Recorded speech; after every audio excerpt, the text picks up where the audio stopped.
Hola a todos. Hoy vamos a meternos de lleno en ese mundo invisible que, bueno, nos permite ver dentro de las cosas sólidas. Vamos a sumergirnos en la física que hay detrás de los rayos X, que es al final una danza alucinante entre la materia y la energía a una escala pequeñísima, la escala atómica. A ver, la pregunta del millón es, ¿cómo es posible que los rayos X vean a través de objetos que son, pues, sólidos? ¿Cómo lo hacen?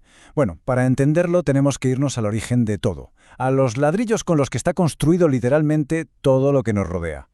Así que, ¿cuál es el plan para hoy? Pues mira, vamos a empezar por el escenario atómico. Luego veremos cómo se fabrica un haz de rayos X, qué pasa cuando esos rayos chocan con la materia, cuáles son las interacciones más importantes y al final cómo narices todo eso se transforma en una imagen médica. Venga, pues vamos al lío. Todo, absolutamente todo lo que se nos ocurra. El aire, una mesa, nuestros propios huesos, todo está hecho de átomos. Y es aquí, en este escenario microscópico, donde va a ocurrir toda la magia. Pensemos en el átomo. Es como un sistema solar en miniatura. Tenemos un núcleo súper denso con carga positiva y luego unos electrones con carga negativa dando vueltas alrededor. Pero lo más loco de todo es que la mayor parte del átomo es espacio vacío. Y claro, como las cargas positivas del núcleo se anulan con las negativas de los electrones, la materia en sí es neutra. Ojo que los electrones no van a su bola, ¿eh? Están organizados en capas, en niveles de energía muy concretos. Piensa en ello como las plantas de un edificio. Y aquí viene lo importante. Cuanto más cerca del núcleo está un electrón, en las capas de abajo, digamos, como la capa K, más agarrado está. Se necesita mucha más energía para arrancarlo de ahí. Quedémonos con esta idea, porque es fundamental.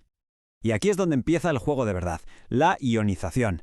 ¿Qué es esto? Pues básicamente si le metemos a un átomo la energía suficiente, ¡pum!, podemos arrancar uno de sus electrones. Lo dejamos cojo, por así decirlo.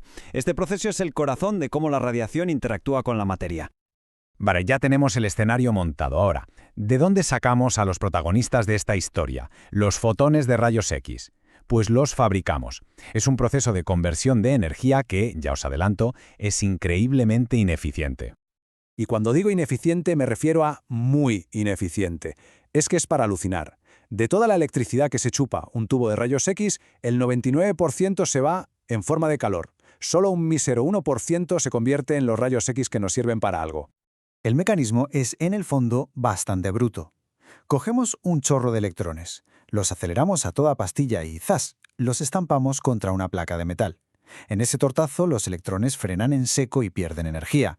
Pues bien, esa energía que pierden se libera en forma de rayos X. Y lo curioso es que lo hacen de dos formas diferentes. Y esas dos formas de perder energía nos dan dos tipos de rayos X. Por un lado está la radiación de frenado. Imagina un coche que pega un frenazo tremendo. La energía se libera de golpe, pues esto es parecido. Y por otro tenemos la radiación característica, que es más elegante. Ocurre cuando un electrón de los que llegan le da un empujón a otro electrón del metal, lo saca de su sitio, y otro electrón de una capa superior cae para ocupar ese hueco. Al caer libera un fotón con una energía muy específica, como una nota musical perfecta. Perfecto. Ya sabemos cómo fabricar nuestro haz de rayos X. Ahora viene lo bueno, la parte clave. ¿Qué pasa cuando lanzamos ese haz contra algo? Por ejemplo, contra un cuerpo humano. El concepto clave aquí se llama atenuación. Es muy simple en realidad. No todos los fotones que lanzamos consiguen atravesar el material. Unos se quedan por el camino, otros se desvían, y es precisamente esa selección natural de fotones, los que se pierden y los que pasan, lo que al final crea la imagen. Si seguimos a un fotón cualquiera, solo le pueden pasar tres cosas. 1. Que sea absorbido del todo. Caput, desaparece. 2. Que choque con algo, se desvíe y siga su camino en otra dirección, como una bola de billar. O 3. Que tenga muchísima suerte y pase limpio, sin interactuar con nada. Venga, vamos a meternos de lleno en esa drama a escala atómica. Porque de esas tres cosas que le pueden pasar a un fotón, hay tres interacciones principales que lo explican todo. Y son estas interacciones las que van a decidir si al final tenemos una imagen útil o un borrón. A ver, simplificando mucho, podríamos decir que en esta historia hay un bueno, un malo y uno que pasaba por allí. El bueno es el efecto fotoeléctrico. Este es el que nos interesa, porque es el que crea el contraste en la imagen. El malo es la dispersión Compton. Este nos la lía porque dispersa los fotones y genera ruido, como niebla en la foto. Y luego está la producción de pares, que es un fenómeno que ocurre a energías tan bestias que en radiodiagnóstico ni nos preocupa. Entonces, ¿cuál es la clave de todo? Pues que el efecto fotoeléctrico, nuestro héroe, depende muchísimo del número atómico del material, o sea, de lo pesado que sea el átomo. El calcio de los huesos tiene un número atómico mucho más alto que el tejido blando, que es básicamente agua. Por eso los huesos atrapan muchísimos más fotones, y por eso en la radiografía se ven blancos. Y sobre la producción de pares, el que decíamos que pasaba por allí, para que os hagáis una idea, se necesita una energía mínima de más de 1 megaelectronvoltio. Una barbaridad. En diagnóstico trabajamos con energías 1000 veces más bajas, en el rango de los kiloelectronvoltios. Por eso esta interacción solo importa en campos como la radioterapia, donde se usan aceleradores de partículas y energías muchísimo más altas. Bueno, y ya estamos llegando al final. Ahora toca atar cabos. ¿Cómo es posible que toda esta física de partículas, todo este baile invisible, se convierta en esa imagen en blanco, negro y gris que todos hemos visto alguna vez? Al final, todo se reduce a una lucha.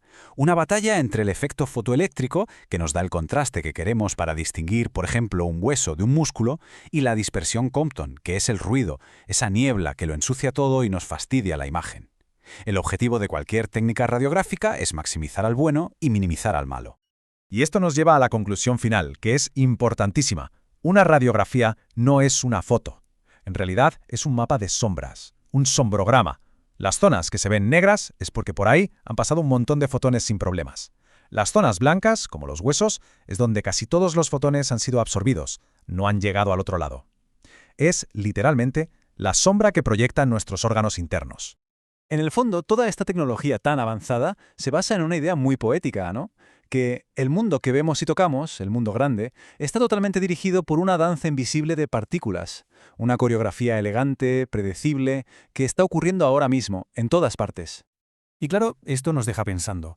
Si los rayos X nos han permitido descubrir esta danza oculta dentro de la materia, ¿qué otras fuerzas, qué otras interacciones invisibles estarán ahora mismo dándole forma al mundo que nos rodea sin que tengamos ni la más remota idea?